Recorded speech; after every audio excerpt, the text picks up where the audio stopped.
The difficulty with colorectal cancer is in the early stages of the disease there are often no symptoms at all. What I really want to impress upon people is the importance of noting symptoms early. And the symptoms consistent with colorectal cancer are rectal bleeding and a change in bowel habit. And that change in bowel habit could be a tendency towards looser stools or more frequent stools.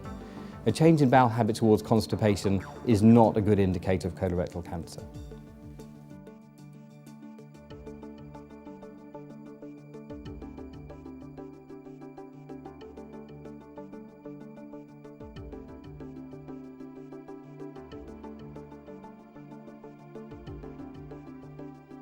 The difficulty with colorectal cancer in the context of our patients with chronic GI disease is there's quite a bit of overlap between the symptoms.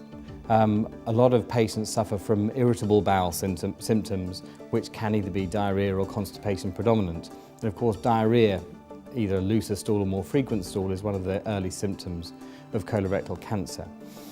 The symptoms I pay most attention to are weight loss and rectal bleeding, and in terms of signs, an iron deficiency anemia. So those are very good discriminators between irritable bowel syndrome and the symptoms of cancer.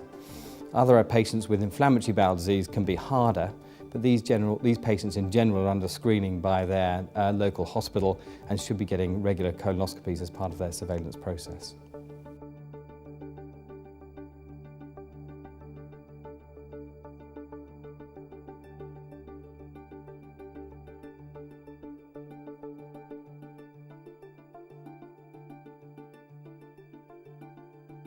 The first thing to do if you suspect colorectal cancer is to discuss that with your patient. And then you need to alert your local hospital as soon as possible.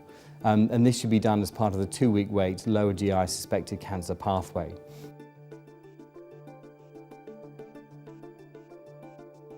Within every hospital there should be lower GI colorectal nurse specialists. They're very easy port of call.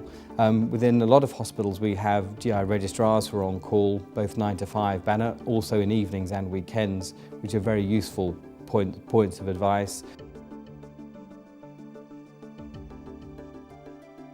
Early diagnosis of colorectal cancer is important because it is directly related to outcomes. If we catch colorectal cancer early, the 5-year mortality, that is, the patients will be alive in 5 years, is approximately 90%. However, if the disease is more progressed, that 5-year mortality can go down to 10%. So it is vital that we catch these patients early. And with early colorectal cancer screening, if we identify polyps within their bowel, those polyps that are not cancers yet can be removed and be prevented from becoming cancers.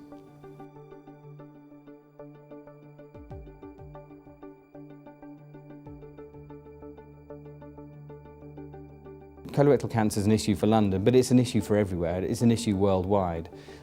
Specifically for London, our data doesn't reflect as well as around the country because of some localised areas of socioeconomic deprivation. Patients therefore present later, tell their GPs about their rectal bleeding or change of bowel habit rather later than they normally would do. Colorectal cancer screening is an important part of reducing the mortality related to this disease. And unfortunately, because of our demographics within London, our uptake for colorectal cancer screening is not as good as elsewhere in the country.